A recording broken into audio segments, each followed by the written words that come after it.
Cabbage Soup Diet in a minute.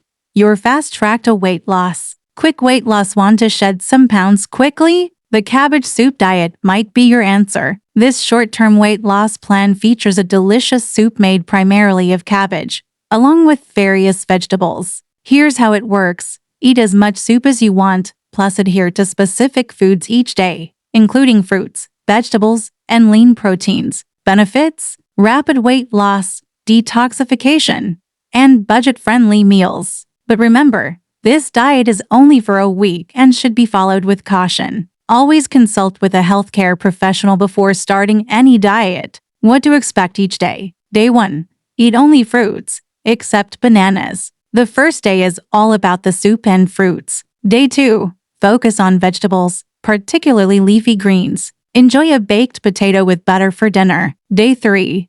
Combine fruits and vegetables excluding bananas and potatoes. Day 4. Have bananas and skim milk. You're allowed up to 8 bananas. Day 5. Feast on tomatoes and beef. You're encouraged to eat up to 20 ounces of beef. Day 6. Enjoy beef and vegetables to your heart's content. Day 7. End the diet with brown rice and sweetened fruit juices and a variety of vegetables. Enjoyed the video? Subscribe for more tips, share with your friends, and visit our website for more details.